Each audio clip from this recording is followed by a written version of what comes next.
This is the Danger Close podcast, Beyond the Books with me, Jack Carr.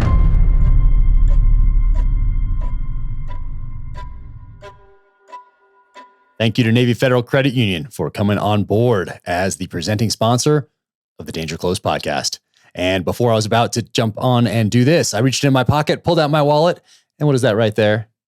That is my Navy Federal Credit Union card from 1996. So right after boot camp, I was at Intelligence Specialist A School in Dam Neck, Virginia, and we marched on over to the Navy Federal Credit Union branch, and I became a member. So that is 25 years ago. So thank you, Navy Federal Credit Union, for jumping on as a sponsor to this podcast. Thank you for those 20 years that I was in the military, and thank you for that service that continues today. Now, you can find Navy Federal Credit Union at NavyFederal.org. That's the website. So go on and check that out. Get control of those finances here after the holidays if they've gotten a little bit out of control. They have multiple savings and investment options for you to check out there, and digital tools with educational resources to help guide those financial decisions. So NavyFederal.org. Check them out. Welcome to the Danger Close podcast, an Ironclad original presented by Navy Federal Credit Union. My guest today is the legendary Stephen Hunter. Stephen Hunter created the character Bob Lee Swagger. You might know him from the movie Shooter and the USA series by the same name, all based off Stephen Hunter's character, Bob the Nailer, introduced in 1993 in the book Point of Impact. But we talk about a lot more on this podcast, including Stephen Hunter's time in the military as a member of the Old Guard, where he performed ceremonial duties at Arlington National Cemetery, then worked his way into the newsroom at the Baltimore Sun, first as a copy editor, then as a book critic, then as a movie critic. An incredible career in journalism, almost 40 years. During that time, he won the Pulitzer Prize for Distinguished Criticism. He has long been an inspiration to me, and it's such an honor to have him on the podcast. So now, without further ado, the legendary Stephen Hunter. Thank you so much for doing this. Oh my goodness. It's my pleasure. Believe me, Jack. I'm so pleased at your support. It's been meant so much to me. Oh, well, and believe young me, guys help old guys. It's fabulous. It's such an honor for me. And obviously, you know, your friendship has meant so much to me over these last few years. And you know, they say never meet your heroes, but they're wrong. And I have no idea how ironic it is you calling me a hero. Young man, I sit in front of a screen and a keyboard. That's as heroic as it gets for me. You, a different story. Well, I'll tell you what, you have been a constant companion in my life since I discovered, like a lot of people, discovered your work through Point of Impact and the book that introduced the world to Bob Lee Swagger. And of course, so that was before I joined the military. And it's one of those things that it cemented me on my path to be a sniper. But you were with me on all those deployments. You were with me in all the workups, getting ready for deployments as I'd wait for the next book to come out, knowing what I wanted to do later in life. So I'm always reading and always wondering when that next book of yours is going to come out, because you weren't on a one a year type of a cycle for quite some time, because you were busy at newspapers, being a film critic, winning Pulitzer Prizes, like all these things you had going on. So you weren't on this one a year type of a schedule for a while. So as I'm running around doing all my SEAL stuff, I never knew when one was going to come out. And luckily my dad would send me one. He'd get it first and then send it to me. So I got to stay up to date that way. But let's kick things off, because most people probably know you as an author today, but you started off as in the copy room, didn't you, before becoming a film critic? I was what's called a copy reader, and I sit there and theoretically I improve and check for accuracy the work that is given to me, and it's in the newspaper business. They call it copy. So I was reading other people's copy, and it turned out I was really lousy at it. And the reason is, like an author, like any writer, I was narcissistic. And I didn't really care that much if I made it better or worse. And basically what I did was, they have something in the newspaper business where they call it hooking the graphs. And that is, you draw a little hook at the big first letter of each paragraph. And so, that's all I would do, sit there week after week hooking graphs. And somehow in those days, they didn't fire people. They didn't know what to do with non-performers. They just sort of let them drift and float in their own bile. And eventually I became a book review editor, which was, it sounds glamorous, but it's not. It was just glorified copy reading. And I was able then to start, publishing myself, which meant that my first sale was to me. It was a pretty easy sale, I have to say. It was the easiest sale I ever had. And I began to attract attention as a writer. And that's what led to certain professional openings, which led to other openings, which is how I ended up a film critic. There's more to the story, but it's so boring, I've forgotten it all. So in the blur, the thing is, I hired myself as a writer, and then someone else hired me as a writer. And that's the secret of my success. Well, you had 10 years of slogging it out. And I didn't realize that you were a book reviewer before you got that film critic posting at the Baltimore Sun. So it wasn't 10 years of No, copy I was editing? a great copy reader for 2 years. Okay. Then I had 8 years as a book review editor. And that was really good for about 6 years. But by year 7 and 8, I was tired of it. And you don't realize, that this is talk about first world problems, but books accumulate really fast. And most of what I was doing was trying to keep, I get 100 books a day, 5 days a week, and the cabinet would fill, and getting rid of the books. And my main issues were issues of logistics. But it was also an introduction to publishing and to book reviewing. I realized that only about 1 in 25 books even gets reviewed. And that publishers really don't rely. The reviews were very important to me because they were what I was being paid to write and to accumulate and to hire other people to write. But the publishers really didn't care. Books, as you've learned, as anyone who does this for some kind of a living learns, books rise and fall based on other factors than reviews. I thought the world depended on book reviews. I thought it was one of the 7 pillars of civilization, but book reviewing disappeared and civilization is sort of still here. Maybe I was right. Maybe it's falling because there's no more book reviews. It's possible. And no ties. That could be the end of Western civilization. It may be, maybe onto something. But before you got that copy edit job, so you had a degree in journalism, and then you went into the military, and you were with the old guard. So I realized as I was reading, as I was just getting ready doing my quick brush up on a couple of things before this, that I've never seen a photo of you from that time. And there must be one that exists somewhere. Oh, and not only is there one that exists, but Army, what is the Army magazine?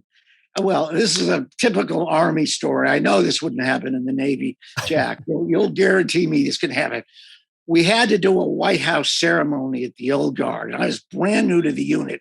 And so they decided it was a Medal of Honor ceremony, as a matter of fact, for 2 very brave guys, a helicopter pilot and a young man who jumped on a grenade and somehow survived. He was really chopped up, but he survived. And Richard Nixon was giving them the Medal of Honor as they both deserved.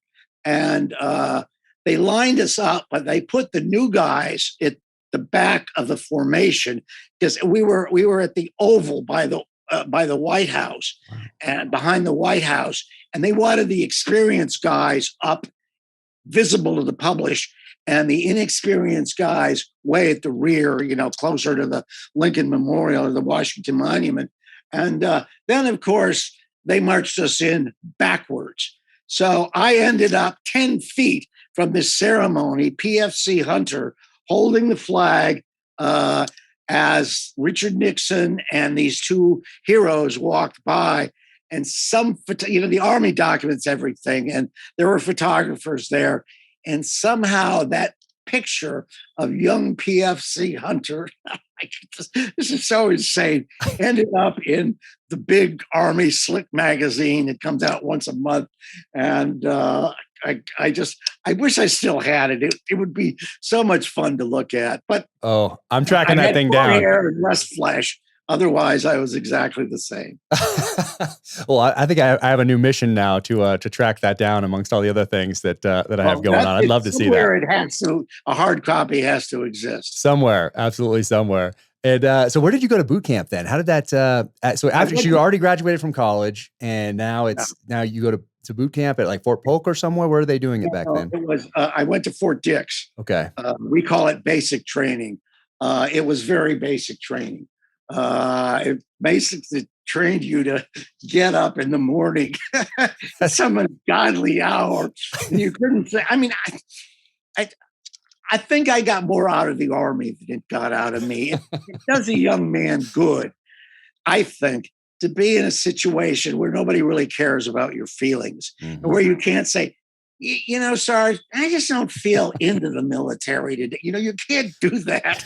No. They're not too sympathetic. No, they're not. And you learn that there are duties. You have to do the duties. Nobody cares what mood you're in, whether your girlfriend broke up with you, whether you had too many beers at the 1, 2, 3 club. Nobody cares. You know, just do the work. And that was the lesson of the military. And, you know, I benefited enormously from it. As I say, I did nothing of note or of merit. I loved going, you know, I did learn how to I did have a very good manual of arms with the old M14. I actually, for a while, owned a Springfield M1A, and I tried to recapitulate my youthful brilliance with the rifle. And that's 10 pounds of weight. And if you don't do it right, you slam it into your head. Oh, geez. I lacked the craziness of youth that would let me snap that rifle and go to present arms. Oh. And I couldn't make myself do it. I'd lost whatever. So that was the most dangerous thing I ever did. Yeah. I was wounded. I was at Camp A.P. Hill in Virginia.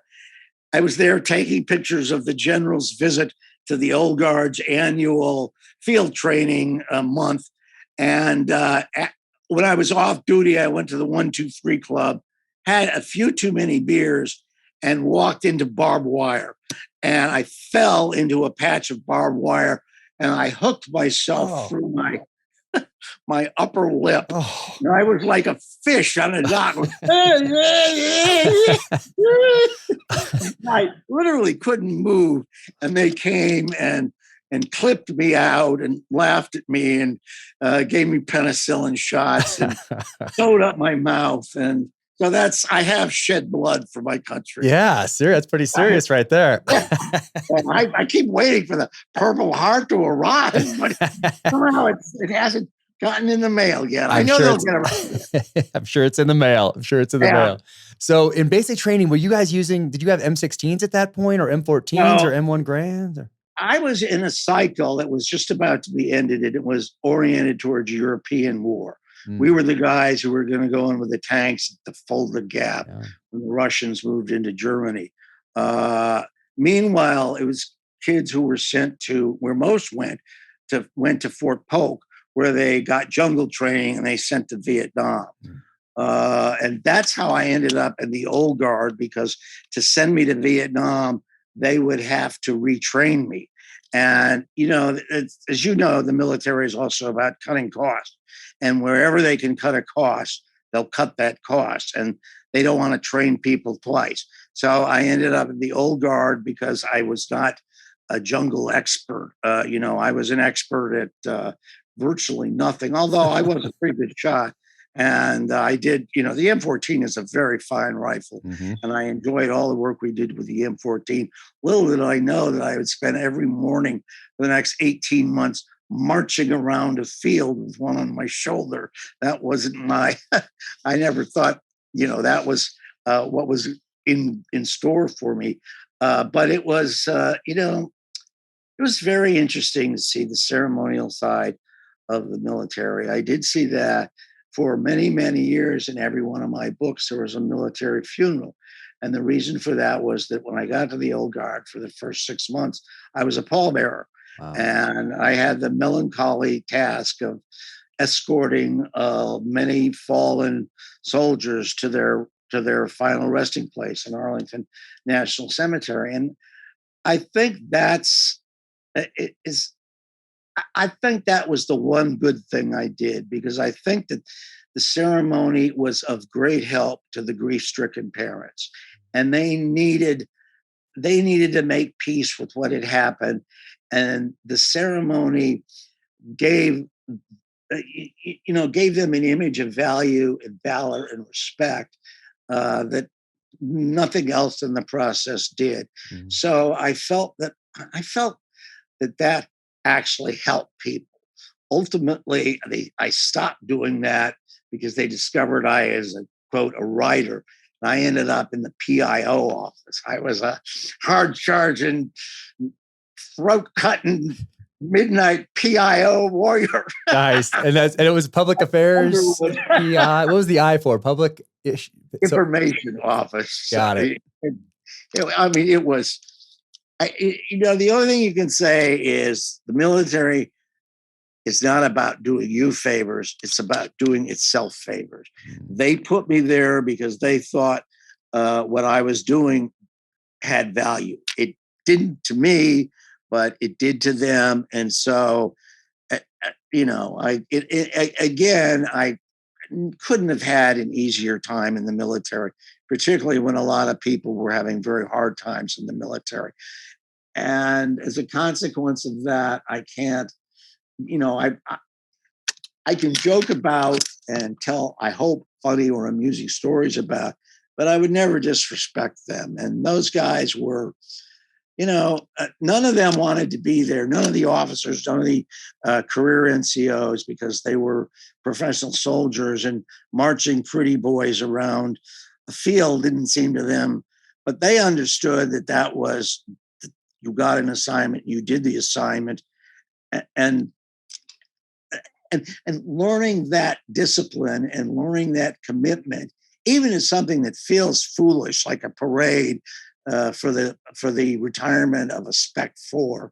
He's 20 years in and he's a Spec 4. Okay, give him a parade. It was like something out of Catch-22. And as stupid as it sounded, it was of some value somewhere, if only to the culture of the professional military.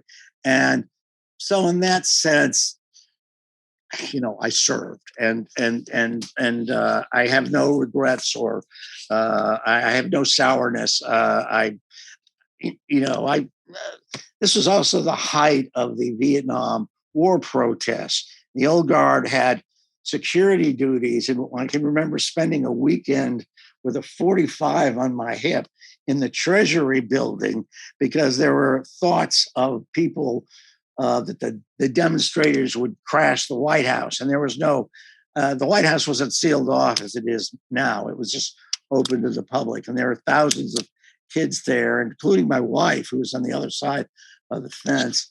But what I did was I spent the time playing with my 45 automatic, trying to sleep on a desk at some, GS-14's desk in the Treasury Department. The guy who orders the new dollars, I was sleeping on his desk.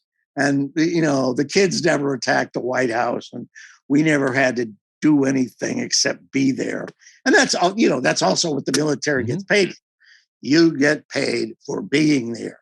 That's right. And it doesn't matter if it's boring or if it's cold or if it's wet. Your job isn't to be a hero. Your job isn't to leave the area spick and span. Your job is just to be there. And so we were there. So that's the only thing I could say. I was not a hero, but I went where they said, and I was there. Even on that GS-9's desk. That's why there was a shortage of $1 bills for 10 years after. I must have inadvertently trashed the order for 50 billion new $1 bills. I think it's fantastic. And I'm surprised that the military recognized either a talent or bothered to look into your background and saw that, hey, this guy has a degree in journalism, and put you in a place where where the military could exploit that talent. Because usually, I saw the opposite a lot of times. Like if we had a fluent Spanish speaker, where would we send him? To Iraq. And Of course, exactly. And where would the person that spoke Arabic or Farsi or Pashto go? They would go to Colombia.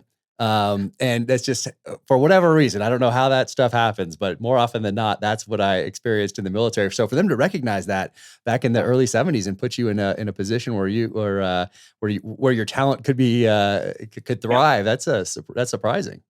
Well, see, the way it works is that there's no lateral movement in the general culture, but at the battalion level, you can move laterally if you tell people.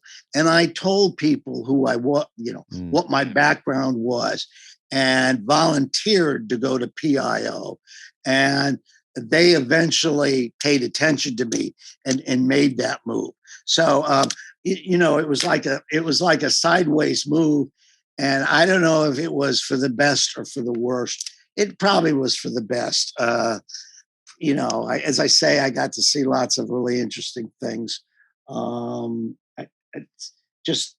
It wasn't a promotion. It was a lateral movement, and it was instigated by rabble rousing or networking, if you will, at the very lowest level. It wasn't like it wasn't the Army looking into you. I got it. Yeah. It was not due to the brilliance of the Army and their administrative system.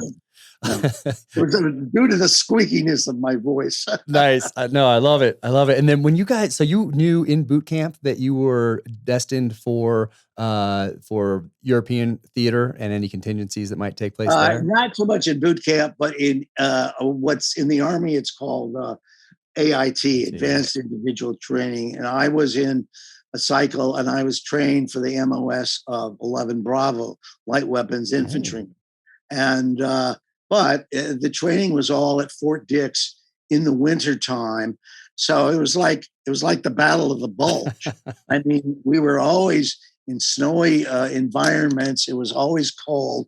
We were always wrapped up, and we were shooting, the best rifle of World War II. And we were, using an M60, which is basically a German MG42. So we still were using bazookas and recoilless rifles, all of which were World War II weapons. And the Army hadn't gotten cool with uniforms yet. So we wore those ridiculous Foreign Legion, turret-like, they were just so ridiculous. And the ironic thing was that the haircuts that they forced us to wear, I hated, because I was very vain about my hair. And now that hairstyle, the white sidewalk, that's the end. I look at these kids and I say, what are you, in the old guard or something? That's right. I've noticed that as well. Yeah. What goes around comes around. I guess so. And then when you found out that you weren't going to Europe to do what you've been trained for, but you were going to the old guard, which meant a lot of spit and polish, meant that uniform had to be perfect, that haircut had to be perfect, that the marching had to be perfect, that weapons work had to be perfect, the ceremonial side of things had to be so precise. What did you think when you were just like, okay, I'll go where the Army tells me, or what did you think about going to the old guard when you finally found out you were going there? I had doubts. It was the same set of doubts I had when I was hired as a copy reader for the newspaper, in that I knew that really wasn't my cup of tea, that the kind of spit and polish, the kind of precise attention to detail, the culture of perfection of uniform and dress, that was not a strength of mine. But I thought, I'll go along with it and see what it gets me, and maybe it'll kick me out after 3 weeks. Just as when I was hired as a copy reader, I knew I was not a good copy reader. I mean, I knew I was a writer, and I couldn't get a job as a writer, but I knew, as I knew in the Army, And it's basically true of any institution or entity that hires people. The trick is to get in any way you can and do as well as you can, but also meet people, get people to like and respect you, try and find allies, try not to get on anybody's wrong side. And at that point, a lateral move to something that you're better suited for is almost always possible. And that happened to be both in the military and in journalism. And all of those led me to eventually meet someone in publishing who was able to invite me into that world. And all of that was lateral movement. And I, looking back on it, it seems, boy, that guy was really shrewd. But I didn't think of it as shrewdness. I didn't have a plan other than a very basic plan. I thought that if I got to a newspaper and became a prominent writer on a newspaper, then I could get into publishing. And that's essentially what happened. And I, when I think, and I was also, the other thing we can't discount, Jack, and you'll agree with this, is the play of dumb luck. Uh, Timing is luck, and things happen when they happen, irregardless of you, but frequently to your benefit. And there's no way to predict it. There's no way to expect it. There's no way to understand it.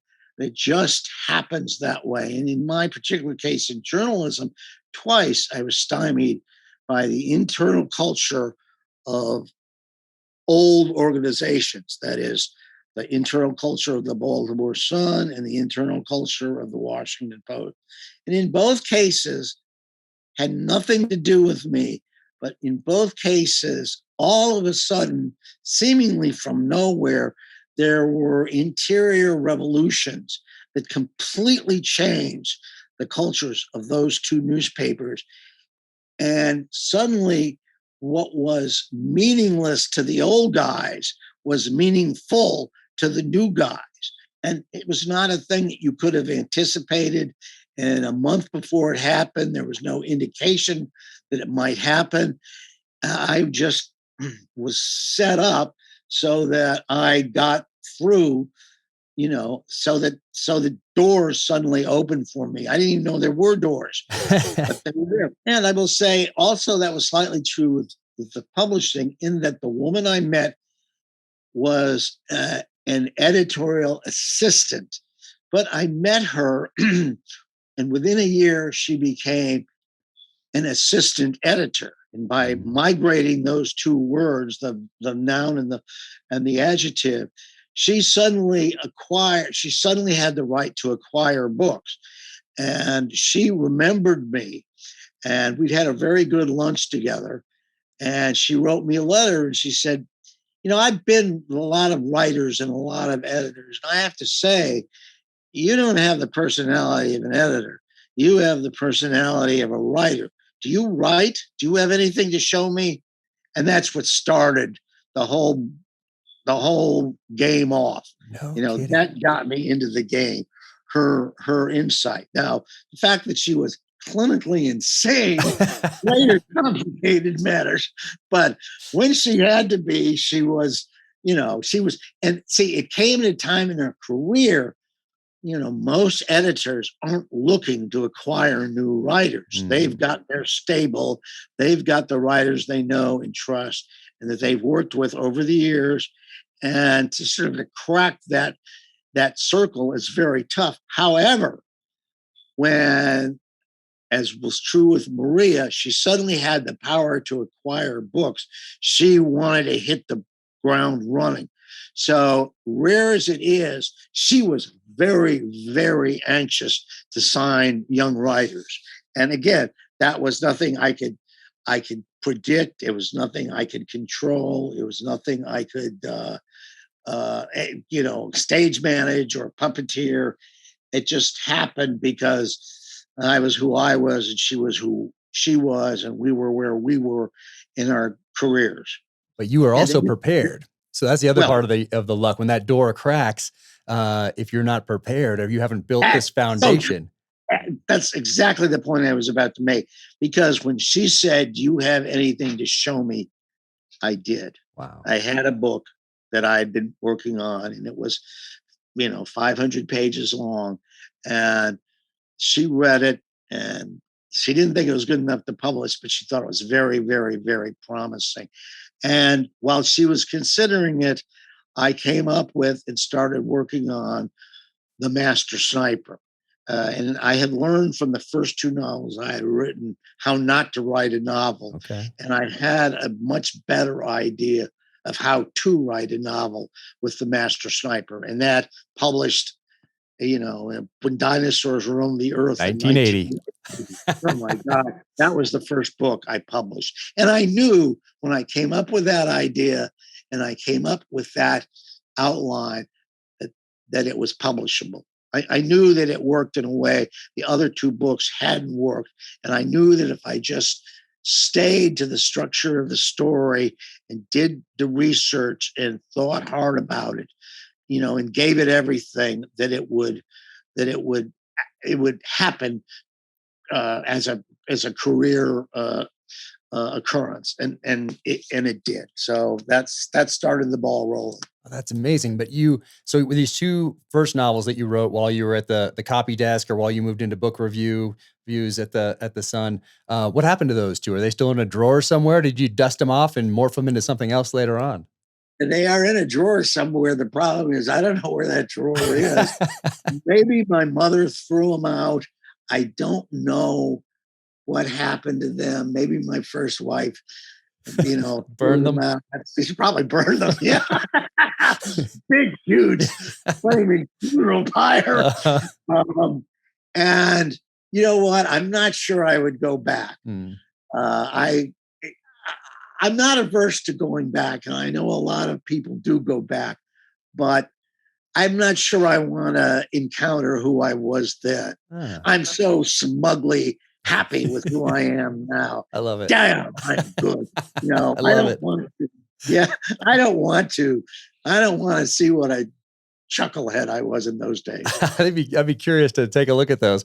But you also had this. I mean, you went to school for journalism. So when you did that, did you have an idea of what you wanted to do in journalism? Was it to be a book critic Absolutely. or I, just to get in the door and figure it out from there? I'm one of the few people who absolutely achieved his goals. I had a double goal. I wanted to be a film critic on a major, good American newspaper, and I wanted to write on the side thrillers.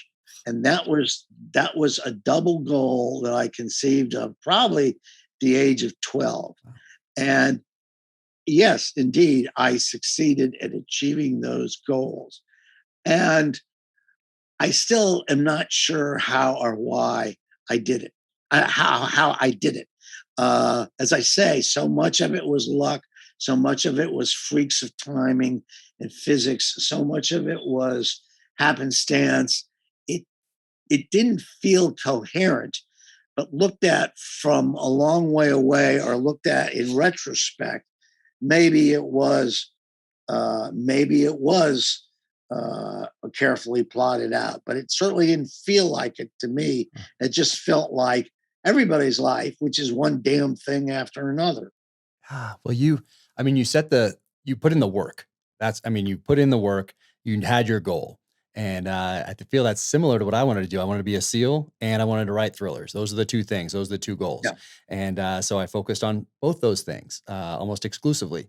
And now one has happened and one is happened, or I guess both have happened, I guess. It happened, yeah. But you put in that work. You put in that work, went to journalism school, and then you spent that time in the copy room and you were ready when that door cracked a tiny bit. You were ready to kick it all the way in. And then we got the Master Sniper, and then we have this amazing bibliography that you have today, and this Pulitzer Prize for distinguished criticism, and it's been an amazing journey, and people have gotten to share that journey with you through your work, both at the newspaper and in the novels. And I'm so upset because I have the first thing I did when I got my first check from Simon and Schuster was to buy first editions signed of every single one of your novels through Mystery Mike Bursaw out there at Mystery Mike's in Indiana, and he searches these things out for me. But we're moving, so there's boxes everywhere here. And I thought I had those first boxes set aside. So I cut them open this morning and I looked inside and they weren't the right boxes. So the other ones they've been moved to the other house already. And so I was going to have them all lined up here for you. But I do have one that I pulled out earlier. This one right here, if you can see that one. Yep. So it's a critic's 13 years on the front lines of movie mayhem, violent screen. Yes. But you were in journalism. So then for 40 years? Is that 38 years. 38 years? And 26 of them as a film critic. 16 at the Sun and 11 at the Post. I mean, that's a solid run right there. Well, it was a solid run. It would be nice if I remembered one day of it, but to me, it's a blur. Well, One of the funny things about the Sun was that, as I was saying, I was there for 26 years, but in those 26 years, I was sitting under a certain fluorescent light. But for 6 months, when they totally arranged the office, but for those 6 months, then they went back to the old way. I literally did not move 3 feet one way from that light fixture. Oh my gosh, that is fantastic. And you'd be working there, then you'd go, I think I read it was 250 films a year. Is that Yeah, I did. Again, you have to do the work. And having that job again was, I wanted it so bad. And I somehow got it. And once I got it, I was like a dog who clenched it so hard in his mouth, he broke his jaw. And I just would not let it go. And I defended my turf, and I tried to outwork everybody on the staff. I tried to, I just did everything that could be done to excel at that craft, because it was so ridiculously important to me. And I will say that after I won the Pulitzer Prize in '03, a few years after that, I suddenly came to the realization that, you don't really have to do this for a living. You know what I'm saying? The movies had gotten very juvenile. And one of my strengths as a movie critic that very few movie critics had was that I was infantile, that I still like Westerns and commando movies and war movies and historical dramas and musicals. I wasn't axiomatically in the European art camp, and that I always thought that gave me a kind of a populist streak. And suddenly those movies just became almost unbearable. I mean, they became mostly computer generated effects, mostly starring young men in plaid shirts who weighed 140 pounds and had way too much mousse in their hair. And they were inevitably about the invasion of Earth by, I don't know, giant washing machines or something. And I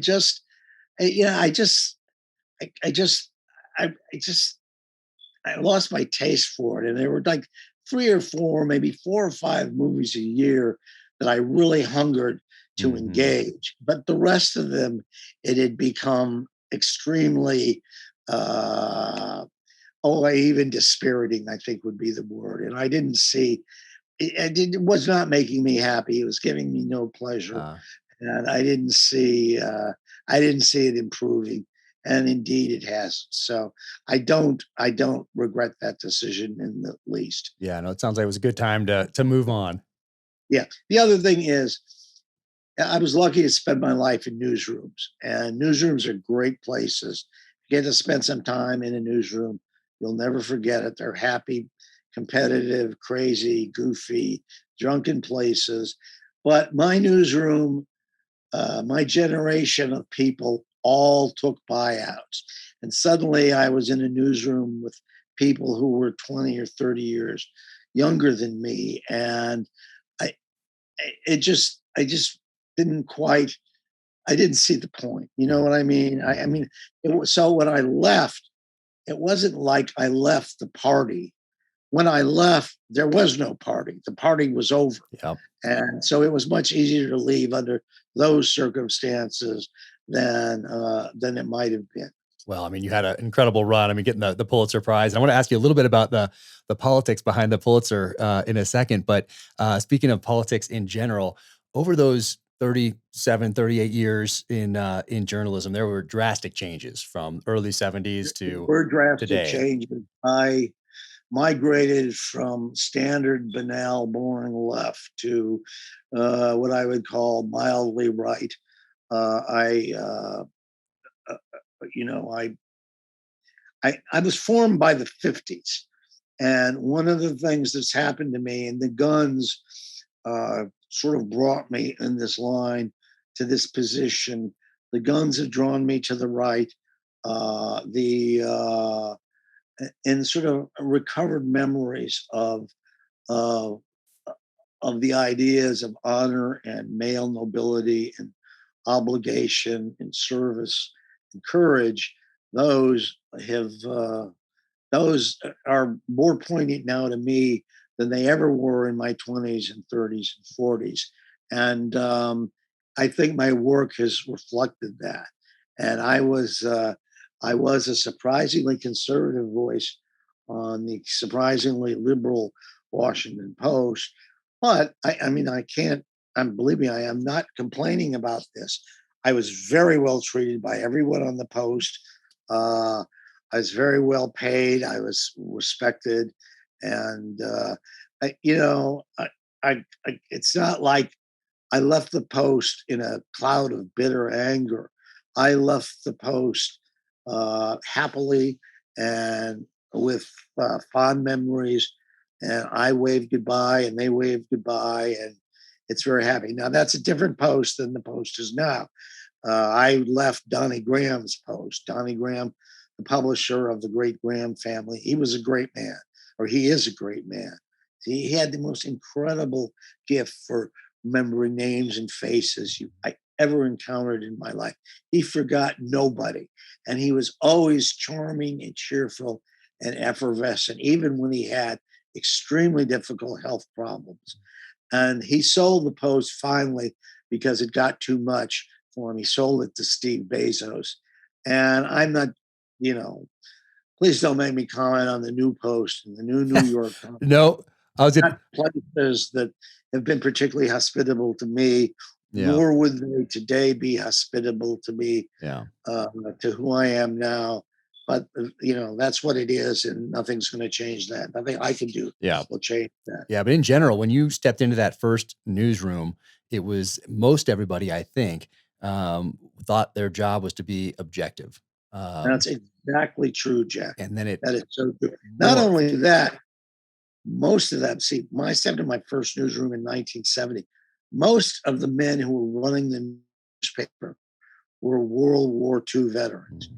And they came back from the war. I mean, sat next to a guy who fought his way across Europe in all the way through the Bulge to Germany. And every single man, except the kids, was coming to come, and they all wear coats and ties every day, and they were committed to this idea, this ideal of the newspaper is the objective reality of, and it was used to be said in Baltimore, if it's in the sun, it's so, Mm. because the people of Baltimore knew that the sun would tell it straight. And for years and years with bureaus, and it was a great paper for many, many, many years. And the whole business changed when the internet came, and it shrunk, and they got rid of the older folks, sometimes mercilessly, sometimes gently, and a whole new generation took over.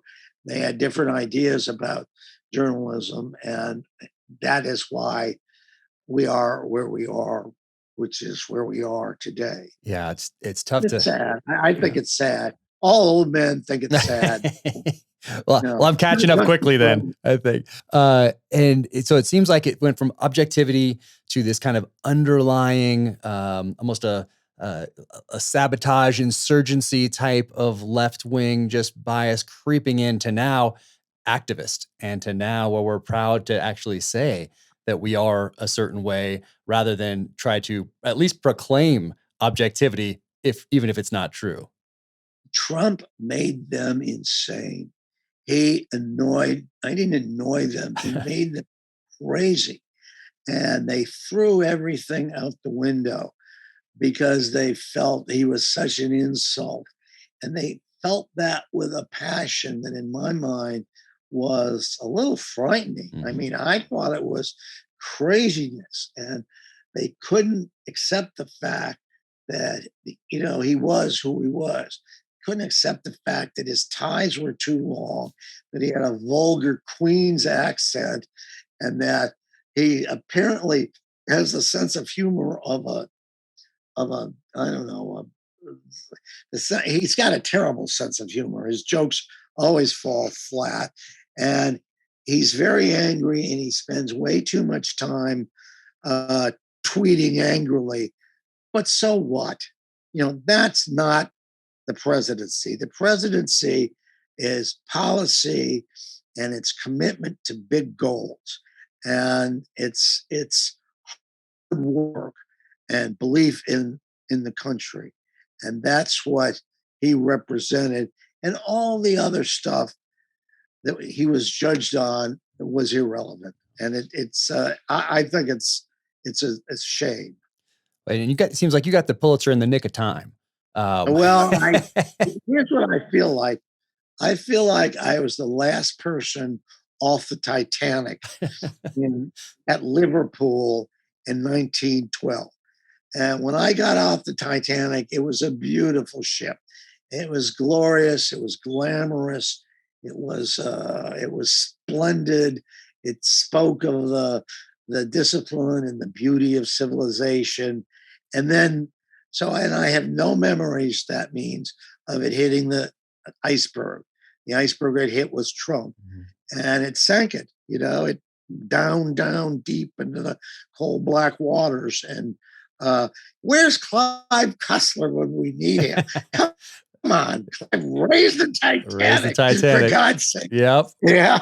Yep. Actually, he was one of those guys that was one of the first, I think, to do the one a year type novel and just start knocking those out, like late 70s into the 80s. And you could expect one every year when most other authors weren't really on that type of a schedule yet anyway. No. But I would think that the using the computer greatly accelerates the process. Interesting. You don't have to, your second draft, you don't have to retype 300 pages. You retype, 300 lines and you're finished with the draft. That's an exaggeration, but it's much simpler to manipulate the text with the computers. In fact, when they came in, I worried because I was always able to beat more talented people because I would, as you say, do the work.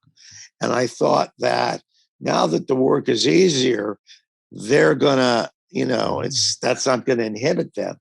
But they never did the work. Yeah, so, no, exactly. No matter what, right? They're not going to do the work. Come on, They're never going to. It's work. Yeah, they do the work in the bar talking about it. That's right. So here's my latest. I just printed it out. So at this stage, I bind it so I can try to experience it through the eyes of someone who hasn't been intimately involved in its creation for the past year. Take about a week or so, and then go back to it and read it through, trying to read it like I'm reading it for the first time. But it certainly helps to be able to print it out and not from a typewriter. So I will. No, I agree. I completely agree. Definitely nice to be able to do that and bind it at this stage. But so at some point, so you have Master Sniper comes out, but you're not really a quote unquote gun guy at this point. That comes a little bit later. Is that right? No. I'd always been a gun guy. I was born a gun guy. I went through a period of about 10 or 15 years where, as I said before, I was very conventionally and banally liberal. And I was, that's the me that I don't particularly want to Got it. meet up with again. And I bought everything that I was told about guns in the media. And the media has really never been very good on this issue. And then it's very interesting. One night it was in the late, I don't know, sometime in the late 70s. I went to uh, a movie and I got there early and I got my ticket and I just was wandering around. I went into, there was a drugstore there and it had a great magazine section. And I saw an issue of Shooting Times and it was announcing the arrival of the Smith and Wesson 645. And I knew that Smith and Wesson was not a 45 company; it was a revolver company. It had never made a 45 automatic before, and I knew that was big news in the gun world. So I bought that magazine just to read it while waiting for the movie to start. And 3 days later, I realized I'd read every single word in that magazine twice. And it was like coming home again. And I thought, this is where I belong. And that's when I re entered gun culture. And my first entryway was through gun magazines. Started reading gun magazines crazily. Finally, I bought a gun. First gun I ever bought was a Taurus 92. It's a clone of a Beretta. And I was so nervous about it that I rented a locker to keep it, or a storage bin to keep it away from, so it wouldn't be in the house. Because what if I get angry and start shooting? And I realized after about 3 months that I was never going to get angry and start shooting. And that almost nobody is going to get angry and start shooting. And that the gun, the first moment you hold a gun, it's magical and charismatic. The second moment you hold a gun, or the second day you hold a gun, it's extremely drab and boring. It's a tool. It's a piece of machinery. It has no soul. It has no magic capacity to seduce you into behavior which you would not otherwise comprehend. And the whole myth of gun as demon is spurious. And it's put up by people who don't understand guns, who fear guns, who fear gun culture, who want to push gun owners and gun people out of mainstream culture, denormalize it, if you will. The books are about, in one sense, the arc is the sniper, the killer, suddenly returning to society and no longer being in exile. But I realize now, in a larger frame, they're about the gun guy. He doesn't have to be a sniper. He doesn't have to be Jack. He can be Steve, and how he should, you know, society is for him too. Nobody has any right to push him out of society. Michael Bain has a wonderful line. He talks about the normalizing of gun culture. And if you work in a newsroom, everybody hates and fears guns, and you think that that's America. It's not America. In America, most people, well, millions of people love guns, need guns, like guns, use guns, are attracted to guns. And the the rules of gun handling and gun ownership are all positive rules. It's discipline, it's self-control, it's practice, it's doing the work. And those are values that our children would benefit from learning and would benefit from being taught. And, uh, and what a small percentage of people think of guns is not the reality of guns. And So one of the things that the books have been about, I hope, is making the gunman, showing a sniper who has a family, who is part of civilization, who has friends, who may know the difference between the 3006 and the 308, but at the same time pays his taxes on time, votes, and coaches Little League Baseball. He's not some hulking loner. And so that's kind of the secret message in the books. Yep. No, and it's clear to everyone who reads them, which is why you have this huge following. And it's so great that, I mean, no one has a voice like yours. And by that, I mean, I can pick up one paragraph that I have there's no name attached to it, and I will know instantly that it is you. There are very few other people, if any, writing today where you can do that.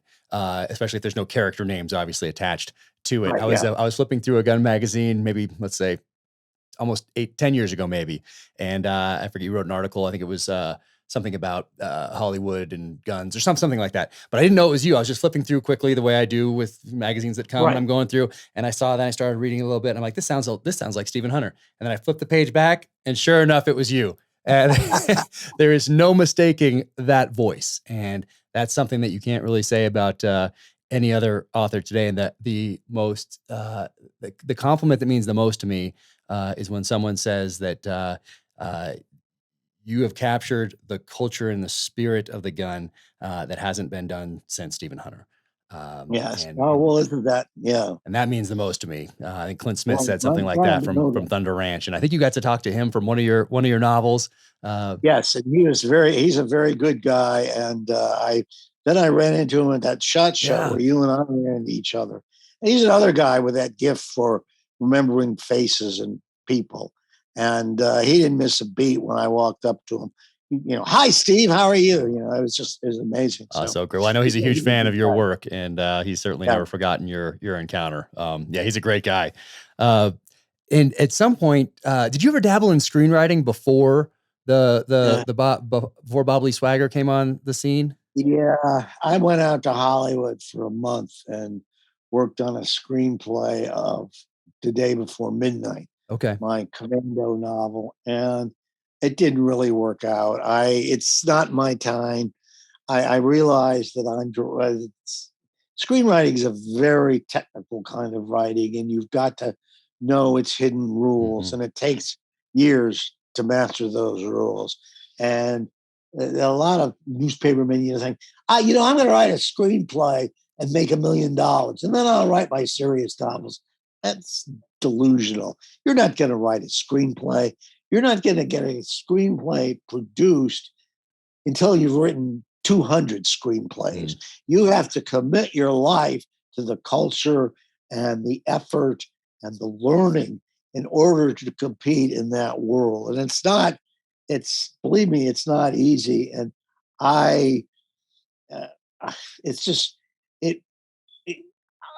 maybe had I applied myself, I might have been able to do it.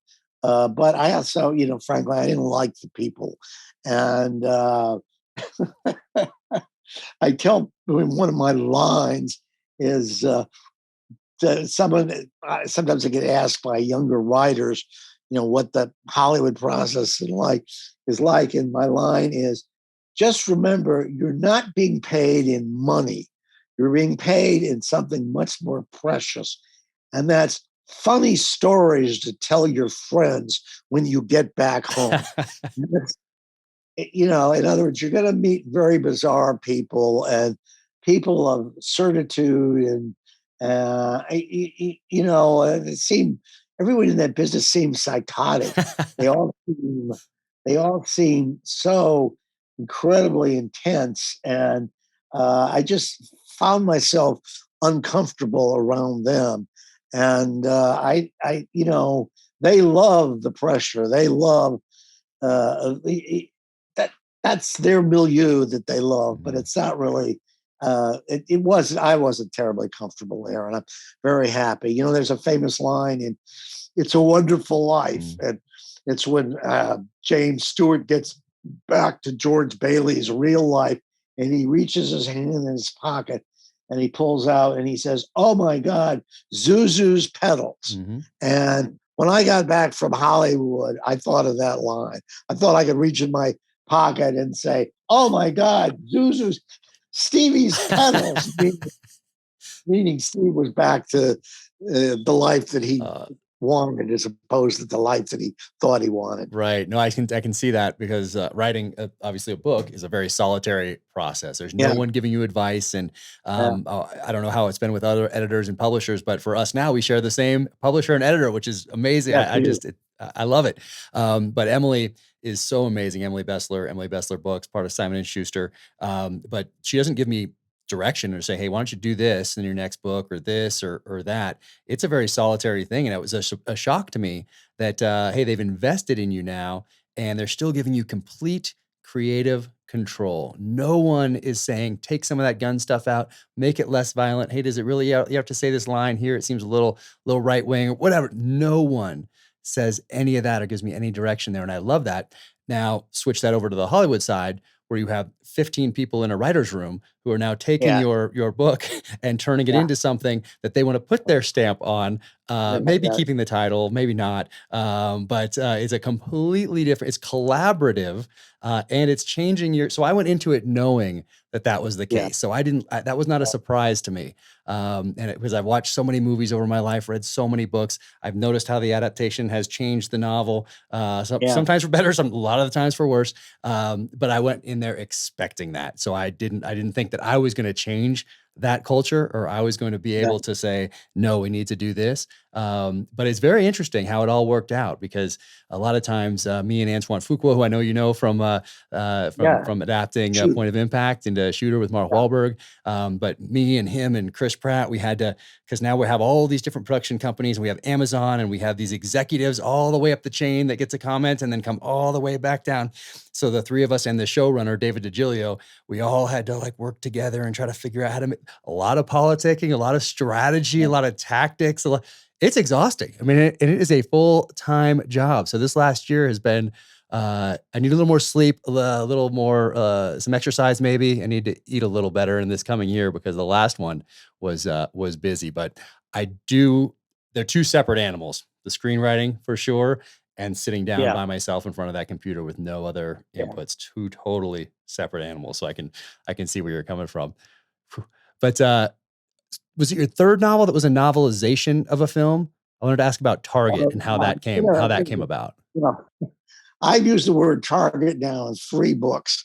I there was a movie made with Matt Dillon Mhm. and Gene Hackman sometime in the 80s, and I was hired to write a novel based on the screenplay in 6 weeks. Whoa. And it's a nice piece of money. And I decided to do it just as a joke. And I did it. And so that was published as Target. Then I wrote a book years later about a terrorist event at a shopping center, and that was called Soft Target. And now I've got a book coming out called Targeted, and Right here. Yep. there. So it's a target-rich environment when you're around me. Believe me. That's it. That's it. Yeah, I was curious about the novelizations, because it seemed like in I don't know about the 70s, but the 80s for sure, and into the early 90s, they were quite popular, the novelizations of Yes, they films. were. They have seemed to have died. They saved, a lot of writers did it, and a lot of, it was money coming in for a lot of writers who might not have otherwise have had that money. Um, there is some talk. My friend Otto Yeah. Penzler at Mysterious Books, he may republish Target, Oh, really? and we'll have to change the title because I can't have a book in the marketplace called Target when I also have a book in the marketplace called Targeted. I mean, that's asking for major logistical Yeah. headaches. It's like having, I don't know how they did it with a 30 caliber carbine and a 30-06 caliber M1. That must have just been Crazy. World War II. Yeah. You don't want to mess that up. That's oh, I love it. But yeah, this is actually your copy, and this is you brought up Otto Penzler, so that's right there. Yeah. It's so, and I don't want to crack. So when I read it, I cracked it like this. I was reading it like this because it's your copy and you signed it, and I'm looking at it right here, and I'm I didn't want to crack the binding too much here, but I want to read something from it here. This first paragraph, because in 1993, Bob Lee Swagger shows up, and you introduce the world to him. But I think it's 1990, I think, when the idea starts to form and you start to move forward with this. And then I read it in 1994, because I was very young when the paperback came out, and which is my original is right here. So right there's my original. It's all yellowed on the pages, but that's my original. And then of course I went back and then got the hardcover right there. And then I have the first edition hardcover, which is in one of these boxes at the other house here. But you write, Bob Lee Swagger first dropped in on me sometime in 1990, possibly 91. I was sitting, as I reconstructed, at the kitchen table, playing with plot ideas, of which I had exactly two, only one of which was technically mine. I had the second book due on a 2-book contract for Bantam, and all writers will know what I'm talking about. There wasn't a lot of fuel in the tank. It was night, the family young. I think I was young also. Bob's arrival wasn't abrupt. I heard no voice. I saw no face. I read no body language. It's just that both plots involve somebody who knew a little something about shooting a rifle and watching someone drop. I mean, that's him. And that was the start of what all this became. Well, one of the things that helped enormously in doing that book, it was a hard book to do. It took a long time, but I bought a Remington 700 Police, and I started reloading for it. And in that way, even though I would never call myself a marksman, I taught myself the rifle.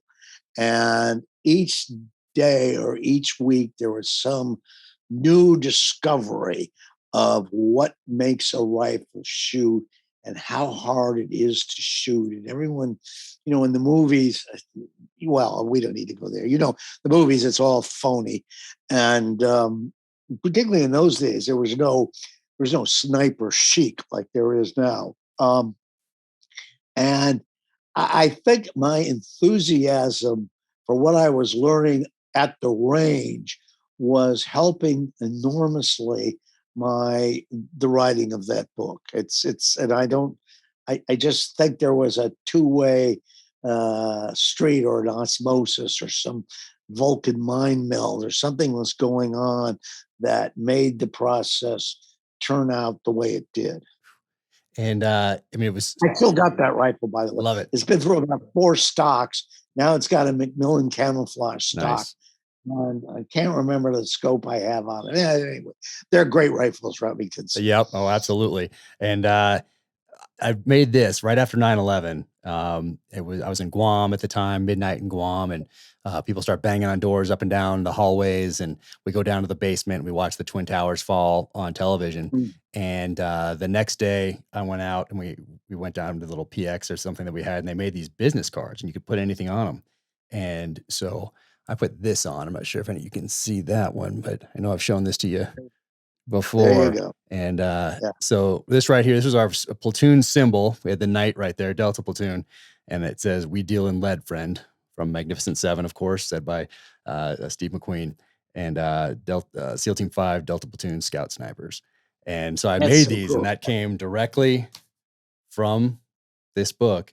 And I thought we were going to leave them in calling cards all across Afghanistan, of course, which, things did get busy for us, but we ended up going to Kuwait and doing the shipboardings initially. And then I made it to Afghanistan in 2003. But yeah, I mean, that was like the first thing I did was go and make these. Yeah, can you send me one of those? Oh, yes. I was going to ask you if I had sent one to you, because I meant to do it. And now I found the stack in the move. Okay. So this is coming your way. I found like 10 of them left over. I'd love to have that. That's coming your way. That is definitely coming your way. But I mean, these books obviously have had such an impact on my life. But you also incorporate there's some hints that you leave in these books. And I remember I've talked to you about it before. I've asked you if it was intentional that you left some JFK assassination lines sprinkled here and there, whether that was intentional or not, because there was quite a bit of time that passed between point of impact and the third bullet. But where were you when? I mean, you were obviously very young at the time, but where were you when John F. Kennedy was assassinated? I was at New Trier Township High School, and I remember it vividly. Anybody who was of that age, any baby boomer will be able to tell you exactly what it was like. And I just remember being in the lunch hall, and someone came downstairs and said, "I just heard someone important has been shot. I'm not sure who." And we all sort of looked at each other, and it was another few minutes before the Dallas news broke. I don't know what she had heard, just maybe seen an AP flash or something like that. And yeah, it was a very profound moment. It's still haunts today. It just can't imagine, just can't imagine what would have happened had he not died. It would have just been a different century. It would be a different America. It would be just everything would be different. And you say the same thing of Abraham Lincoln, and it just it's such we took a certain turn that day, and there was no going back. Oh yeah, yeah. And you brought up Abraham Lincoln, and everybody knows what happened to him, but not many people know who the vice president was, and how why he was there as vice president, and why and what transpired after that assassination that really changed the nation going forward. Had he lived, it would have been a different place, no doubt about it. Both of those men. But did you at the time, or at what point did you think, "Hey, I'm going to write a book about this, or I'm going to sprinkle some things here and there that relate to that assassination into these novels that I might explore later"? How did that come about? Well, as I say, it took a long time to write a Point of Impact. And originally, the idea was that Bob Lee Swagger would learn that this was the team that, quote, hit Kennedy. And so I thought that would be a real interesting reverberation, because at that time, I believed that Lee Harvey Oswald was a patsy.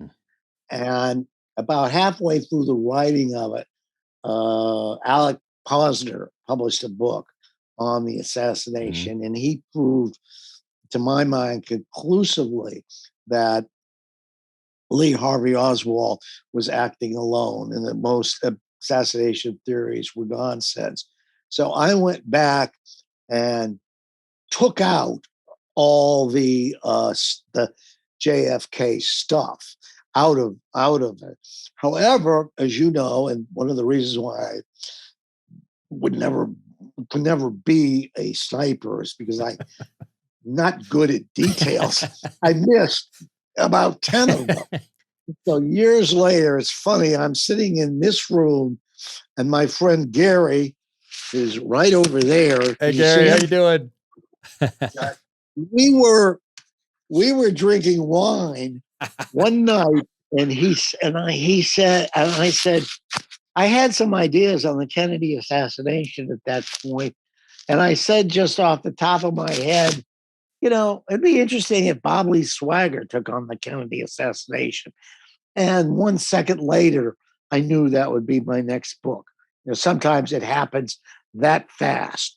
And as usual, Gary was a great help in all the work that was done on that book.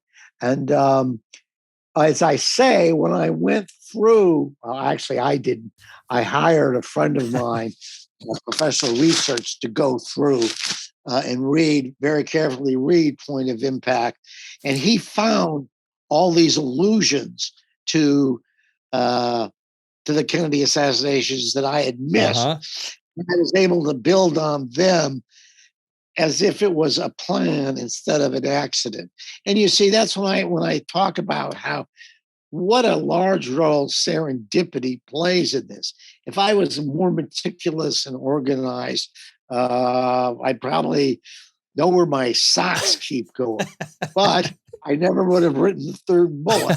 So there you got it. which is a which is a fantastic book. And Yeah, obviously I loved it. I mean, great cover, by the way. I mean, I love the yeah, it was. amazing. But it's interesting that a mistake, or what you call a mistake on your part, is ended up influencing me so much, because I leave these little things here and there that I'm interested in the hopes that one day maybe I'll turn one of them into a novel or explore a little more fully or something along those lines.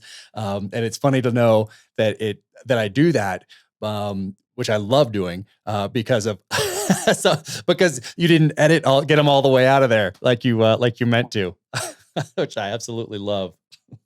But there's something I wanted to read here, and it comes from a piece you wrote in for the Post in November of 2001, and you said that is why when you look at the small arms the Taliban and the Northern Alliance use, and the sleeker things our soldiers carry, you can see not just things and stuff, but ideas and metaphors, the drift of violent history over the dusty hills of the raw land. You can feel shadows of a past never forgotten. When it is over and history has moved elsewhere, only the bones and the guns, one whitening, the other rusting, will remain. I mean, that's incredible. And I remember reading this at the time when it came out, because I'm searching everything Bin Laden, and as I'm an intel rep for the platoon at the time, and then I see this, and I see it's from you, and that one has stayed with me. I mean, it's beautiful writing, obviously, and and this isn't for a book. This is for a Post article, and everything you do that's what I mean by saying, like, that is Stephen Hunter. That's no one else could have written that. It's just so well done. So I just wanted to read that, but it's that one stays with me. So that's something I aspire towards. I'm always trying to do better. I'm always trying to make the next novel a little better, obviously move the ball forward a little bit for myself and for the genre a tiny little bit. And because of things like that, you have been and remain an inspiration. I remember that piece. And I mean, one of the things I'm very proud of is that for a while I was there, I brought to the Post a more reasoned, more articulate, more historically responsive attitude towards guns. And it was entirely inimical to their culture. And they let me do it. And I've wrote several pieces on guns for them that I was very proud to have written. I thought they were some of my better pieces, and B, that I was able to. Again, that's what I'm trying to represent. I always saw myself as ambassador from gun world, and I wanted people to see that in the newsroom of the Washington Post, someone who knew the difference between a 308 and a 30-06 could also write very well, work very hard, be funny in the ironic way of journalists, and be a real addition to the newspaper. And that was, I felt that was my mission. I don't know if I accomplished it, but I worked to accomplish it. Wow. And I'm proud to have done that. Yeah, no, incredible. And it was after you wrote that piece and a few others, that you did get the Pulitzer. And Yes, the Pulitzer, was it the third time you were up for it? Is that right? No, it was I'd been up for it many times. Oh. It was finalist, I guess. It was the third time I was a finalist. Got it. And I have to say, the Pulitzers people don't understand the Pulitzers. They're not for pure journalism. There's a lot of horse trading. There's a lot of politics. And the awards themselves have different meanings depending on who the judges are and who the recipient is. Sometimes they're for careers. Sometimes they're to make up for mistakes. Sometimes they're to acknowledge great moments. Sometimes they're for luck. I always think that the Pulitzer Prize in photography, in news photography, is really a Pulitzer Prize in luck. Not that the photographers who take those shots aren't great, but look at Joe Rosenthal on Iwo Jima, he took 50 pictures of the flag raising, and he just, happened to get that one composition that he probably didn't even notice. And he didn't develop the picture, so he didn't even know he'd taken that picture. And, it's a great, great Mhm. photograph. And, Oh yeah, I was just in Pearl Harbor last week, or the week before, oh, that's right, you and were, yeah. yeah, it was amazing. Brought my daughter out there for the 80th Yeah. anniversary commemorative events, and we went to a Marine base over there, and there's a statue of that. There's a memorial of that flag raising right there, and we had a Yeah. ceremony around it and everything. And yeah, it's probably one of the most iconic, or the most iconic photo ever taken. I don't know. I'd have to think about it, but yeah, certainly powerful. Oh my gosh, and I love the story behind it, the whole thing. Yeah. Um, Yeah. gosh, and so when we think about state of the nation today, and you have all these years of being right there in the newsroom, you have the novels, you have the Shooter movie, we have the series on USA. I mean, incredible. You accomplished your life goals. You've inspired a generation of writers and journalists, critics. What has changed in the tone, or do you pay attention to other novels or movies as far as following along with popular culture of the time? Because popular culture is a very powerful thing, not just within our borders, but outside to the rest of the world as well. I mean, our most powerful export used to be out of Hollywood to the rest of the world. And now we have this, it seems like this self-loathing, this moral vanity that has invaded most of media. And I wonder if you notice it in other novels, or if you pay attention to that, or in films, or do you just keep your head down and keep working? Because you've done a lot of things. You've had a lot going on. You've had Basil's War come out. You have Targeted, which by the time this drops will be out. You have the Bullet Garden that's coming out this summer, I think. You've had a lot going on. So do you pay attention to the shift in culture, popular culture, in through the medium of popular fiction and popular film? I'm certainly aware of it.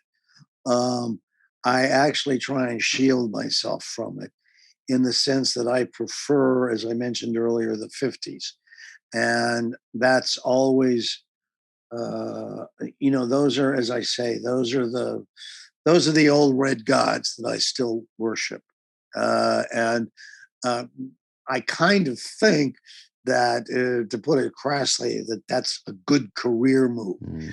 In other words, there's just so much of what is politically correct is banal. And there are so many authors who are so desperate to fit in. And whether they believe this stuff or not, they are they don't have the leverage, they don't have the market power, they don't have the they don't have the courage to fight it, and so they go along with it, you know and in the short run, it's probably profitable. Isn't there some biblical saying, "What profiteth a man to gain the whole world if he loseth his soul?" And so I feel, at least, I have not loseth my soul. And the books represent me. They represent my beliefs. They are me. If you're not okay with that, that's fine. I'm not here to, as far as I know, high school curriculum they're still teaching the Scarlet Letter. They're not teaching that. Maybe they're not even teaching the Scarlet Letter. They're probably teaching some Magna from Japan. Well, anyway, we don't need to go there.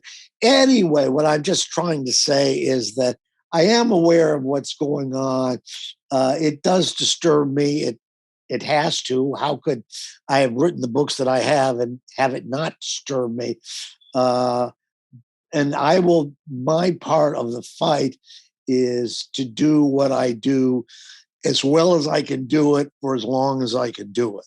And that's, I'm not going to be a crusader. I'm not going to give speeches or run for office or write essays or this, that, and the other thing. I will speak out mainly on the gun issues, because those are the ones that are dearest to my heart. and let the other issues people infer from my work what my stance on those issues would be. But it's not, I'm a storyteller and I love to tell stories, and that'll always be what I do first, and what I do best. And I have to be loyal to that impulse, and that's how I'm loyal to myself and my beliefs. Oh, I love that. I think you're onto something. Speaking of being onto Yeah, something, you've done your part too, believe me, in both venues. You did your part in the field, and now you're doing your part as a writer. thank you. Okay, so you should be very proud of your accomplishments. Let's not get too carried away by little Stevie Hunter from Northfield. Well, Okay, it's hey, if you saw my library and all the first editions that are in a box out there, it's yeah, I mean, I sincerely appreciate everything you've done, continue to do, and more importantly, our friendship. That just means the world to me. And you blurbed my first book without question, and that meant the world to me. That to read that was. I mean, nothing even came close. Nothing's come close, except when we started our book tours together in 2019, which was so that fun. was good. And it was, That was not even a year later, not even 8 months later or so, the world would change, and getting together in person became much more difficult. But we got to do that in 2019. Go to dinner out there at Poison Pen, and have a fantastic time together. And I hope we can get on the range, because this COVID thing has put us behind schedule. We need to get on the range together and send some rounds I want downrange. to do And that. that's hopefully things open up a little bit here, and we can make that happen here in 2022. But Targeted is going to be out by the time this drops. And this is the latest. And they overnighted the hardback cover to me, but it didn't make it in time. So it's probably in the UPS truck right now, or in the FedEx vehicle headed this way. But this is the ARC, or the galley copy here, so the early edition. And was this one was this sitting around for a little bit, or did you bust this one out in a year, or what was the story behind this? Because you shifted over to, which makes me very happy to have you at Simon and Schuster, Emily Bessler Books. But what was the story behind Targeted? There's a lot of inside publishing stuff. I wish I could say that it was censored because I'm so true to my beliefs. It was censored by liberal New York, but that's not true. It wasn't censored at all. What happened was that I wanted to publish another book, and that was the book Basil's War. And when I went ahead with that and a smaller publisher, it threw them off and they were a little annoyed at Putnam's, and they felt that publishing that's when Targeted was scheduled for this year, not next year, and I had to choose between dumping one or the other. And because of I really liked Basil's War, and because I had a commitment to Otto Penzler, I chose to remove Basil Targeted from Putnam's, and happily Emily took it up right away. And so now it is coming out later than it was originally scheduled to come out. I don't think that hurts it. In fact, it may actually help it. I'm way backed up now. I'm like Stephen King. I have books that I've finished that won't be published for years. I have a World War II novel that I like very, very much called The Bullet Garden, and that'll be coming out next year. Targeted, as you say, has just dropped. What it's about, what it reflects is, I've always been offended by the vulgarity of men of inaction criticizing men of action for what they did in action. I hate it when they say, well, why didn't police, detective, why didn't you shoot the gun out of his hand? Or why didn't you fire a warning shot? And these people know nothing. And when they set out to judge the people who put their lives on the line with firearms, I find that really deeply, profoundly offensive. in all venues, from military to police to civilian shooting. And I've been churning for years, figuring out how to write a book about that issue. And I finally figured it out. For many years, I've also wanted to put Bob Lee Swagger on trial, just didn't know how or where to do it, or the best way to do it, the venue, the possibilities. And then somehow it all sort of came together for me. And I figured all those technical issues out. And I came up with a fairly interesting, I think it's interesting, story in which the judges, the people in the ivory towers, finally find their necks on the chopping block. And all of a sudden, they love the man with the gun. Oh, he's their best friend. They love his action. They just can't wait for him to save their lives. And writing that was very cathartic for me. And it was just lots and lots and lots of fun.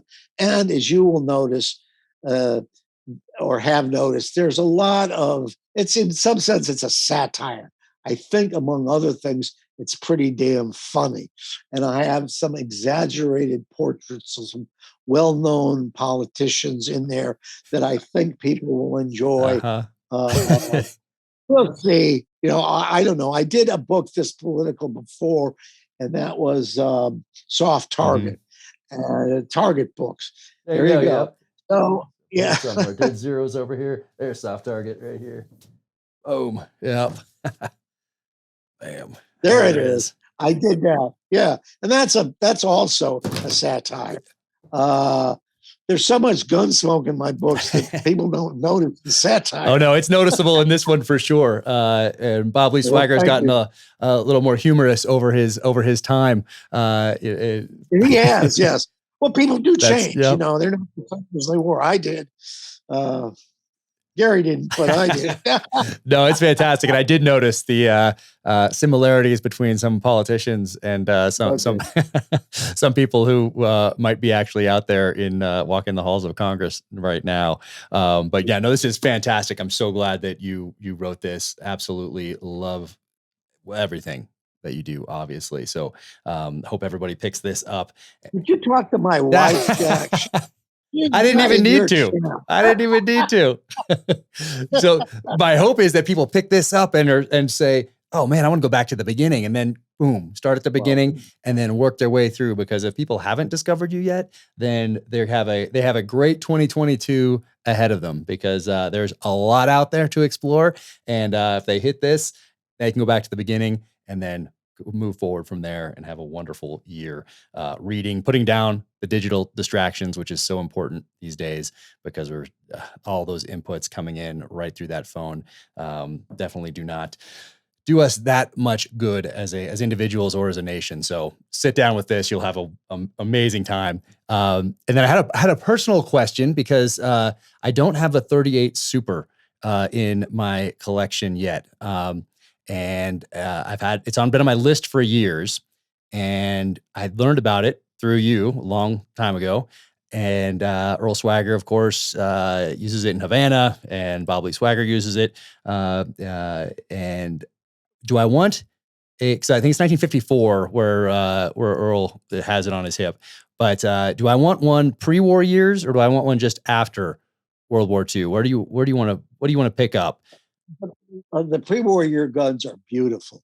That was when Colt was absolutely making the most magnificent firearms in the world. However, they are held not to be as accurate because of some issue with head spacing. They don't head space on the whole cartridge. They head space on the rim, and that makes them a little more wobbly in the chamber. And it was always a disappointment to shooter, their relative lack of accuracy. So you have to decide, you want the collector's piece, which would be, would be fabulous for your collection, or do you want a rugged shooting handgun it's a great compromise between the recoil of the 45 and it's more powerful. It's less has less recoil than a 45 by far. It's much better on fast strings, but at the same time, it has a larger magazine capacity and it's more powerful than a 9mm. So to my mind, thank God for IPSC shooting, because they saw its brilliance as a competition cartridge, but with certain hollow point loads, it's a fantastic piece for self-defense, and it's fun to shoot. You'll love shooting. I can't wait. So what I usually do in these situations is that I both. I buy both. Yeah. But my wife I think she understands now. She gets it. We've been together for 21 years now. So she gets it now. If I can't make the decision, there is always that issue, I've heard. So both. Yeah. So I think a pre-war and a post-war, and then one I want to send off to Jason Burton at Heirloom Precision, probably the post-war year one, and have him go through it and make an exact, as close to we can come to a replica of what Earl was carrying in Havana. I think those will be two good additions to the collection. Yeah, that'll be fun, and I hope when we shoot, you have that, and we can shoot. Oh, that'd be fun. We can talk about it, and yeah, that's fantastic. Let's do it for sure. And then before I let you go, there was some great advice you gave at Thriller Fest years ago, not too many years ago, but 2019, I think. And I love it, and it's kind of tongue in cheek, but I love it because it's so counter to what most people will tell you these days. And someone asked you some advice you could give to young writers or writers in general, authors in general, and I absolutely love this. I want to put it on a coffee cup and send it to you. You said, sleep late, drink early, and shoot in between.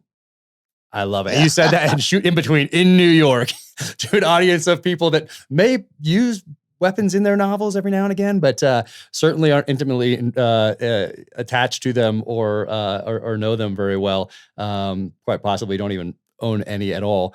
But to say that in that room, I absolutely loved it. I mean, that's one of the things that sets you apart from everybody else. No one else would have answered a question that way or could have written something like that. So thank you for everything that you do for all writers, for the genre, and for me personally. It means the world. I'm very pleased, and you've done a great. Again, you need to get better heroes, but I appreciate it. Believe me, I do. Well, hopefully we'll get together here in 2022 and get on the range and share a bourbon and some red wine and a nice meal. So let's put that on the calendar. And so excited for Targeted for everybody else to get their hands on this, and then for the Bullet Garden coming. Absolutely. Steve, thank you so much. Appreciate everything. You take care, and let's hit that range soon. Sounds okay. Good. Take care. I know I'm not the only one looking for healthy snacks for me and my family, especially after a very busy 2021 as we move into 2022. And if you've been following me, you know I'm looking forward to figuring out a schedule where I'm getting a little more sleep, where I'm getting some exercise, and where I am eating right. And that is where Paleo Valley comes in. Check them out, paleovalley.com, and you can use Danger Close 15 at checkout for 15% off your order. Now, this stuff is awesome. Paleo Valley, how do I know it's awesome? Because I just crushed a few of these beef sticks, and these things are awesome. There's all sorts of different flavors: jalapeno, original, teriyaki, summer sausage, garlic summer sausage, and they are awesome. So Paleo Valley, thank you so much for sending these out to me. And for those that are wondering, these beef sticks are 100% grass-fed and grass-finished. Many on the market claim to be grass-fed, but actually are finished on grains. And they use beef sourced from small domestic farms in the U.S. This is a family-owned company, very small family-owned company. So they're making sure they do it right, that they are not cutting corners. They're prioritizing health over profit, and just an awesome group of people. What else do they send me here? I have these superfood bars here with grass-fed bone broth proteins, and there's all sorts of flavors here too. Pumpkin spice. How did you guys know? Awesome. Dark chocolate chip. I'm going to crush those. Lemon meringue and apple cinnamon. All sorts of supplements out there. So be sure to go check out Paleo Valley.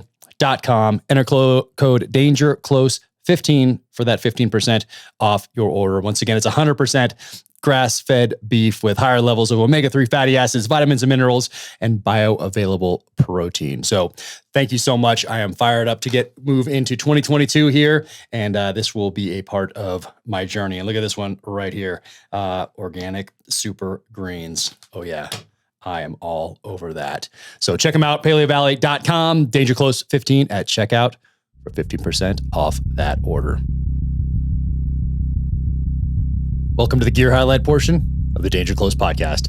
So if you've been following me for a while, you know that I am very picky about the glass that I put on my rifles, glass scopes that I put on my rifles. So typically you'll see Swarovskis on my hunting rifles, Night Force optics on my AR type autoloading weapon systems, because that's what I used as a sniper in the SEAL teams. And binos. Though binos, you got to have binos everywhere. And once again, if you followed me for a while, I'm very fond of my Swarovskis that have the rangefinder inside. But if I lose those, if I have those in my car, I'm going to feel that one. Those are pretty pricey. So what's great about these are from SIG. These are their binos. I love these things. As a very picky glass guy, I have used these probably more than I've used anything else because I'm not afraid to lose them because they're very competitively priced and they are awesome. And the only reason I haven't reviewed them before is because they're always in my vehicle, in my pack, or whatever else when I sit down to do the podcast. But we're in the middle of a move, so I grabbed them and wanted to make sure I talked about them before they went back into my vehicle, back into my backpack, or wherever they're going to go next. Actually, I'm going to get a few more of these because I like them that much. They're going to go in all our vehicles, different places around the house, different backpacks. So yeah, love these. But if you lose that backpack or if something happens and you break them, once again, it is not going to hurt as much as a Swarovski type of a bino. So these are awesome. I have no problem bringing these into the field on any hunt whatsoever. These are amazing glass. Absolutely love them. So yeah, pick them up. 6 hour binos. Awesome. Thank you guys. Amazing. What else do I have here? Born Primitive. Yes. Better known and operated workout apparel company founded by a former SEAL who recently just got out of the military. Awesome guy. And yeah, Born Primitive. What do we have here? So we were both at the Pearl Harbor 80th anniversary commemorative events a couple weeks back, and Born Primitive sponsored part of that event through the Best Defense Foundation, started by Donnie Edwards and Catherine Edwards, two amazing people who take World War II veterans back to the battlefields on which they fought. So they've taken veterans back to Iwo Jima, they've taken them to Normandy, and on this particular event, we went to Pearl Harbor, and we brought 63 veterans back to Pearl Harbor, and the youngest was 96, the oldest was 104. And yeah, Born Primitive sponsored that. Great group of people, love their stuff. And yeah, thank you very much for the card. I sincerely appreciate that. And yeah, look at this. So they have workout apparel right here. They just sent me this after Hawaii. And here's a Best Defense Foundation shirt that they put together for that particular event. Sweatshirt right here. Yeah, follow them online, check out the website. And I love this. I mean, the box, if you've gotten one of my my books as part of the publication campaign, you'll know that I'm into some packaging, because I looked at some other companies like Apple and I was like, hey, why is getting your iPhone so much different than getting, let's say, a BlackBerry from 20 years ago or whatever? They put just as much thought into that packaging and that presentation as they do the product. Now, the product has to be good, obviously, but if you have a wonderful product that just shows up in some chintzy, like plastic kind of whatever, it's just not the same as getting something that's been so thought out at every level. It just it speaks to how much thought went into that product and that design. So same thing here. Awesome. Love the packaging. And this thing says something cool here. It says, the only one stopping you is you. That's right. And then in the bottom, when you take your stuff out, it says, every morning in Africa, a gazelle wakes up It knows it must run faster than the fastest lion or it will be killed. Every morning the lion wakes up. It knows it must outrun the slowest gazelle or it will starve to death. Doesn't matter whether you are a lion or a gazelle. When the sun comes up, you'd better be running. Solid. Awesome. Thanks, guys. That is, too cool. Sincerely appreciate it and sincerely appreciate all that you did for Best and all that you do for the Best Defense Foundation. So check out Best Defense Foundation as well, bestdefense.org. Check out their website, check out their social media pages, and go back and look at the videos and the photos from this trip to Pearl Harbor, because it was a very powerful few days out there. All right, what else do I have here? Ironclad. Oh, yeah. So you'll hear me say when I start these podcasts that it is, I say this is a Danger Close podcast, an Ironclad original, presented by, in this case, Navy Federal Credit Union. Ironclad, awesome. So Ironclad, we've been working together since the first book, and you can go back and check out the video for the first novel, The Terminal List, and see the video that they put together for that. And it won this advertising award. They did such a good job with it. It looked like a movie. Many people mistook it for being a preview for the Chris Pratt series, and still do, because it's just, they did such a good job.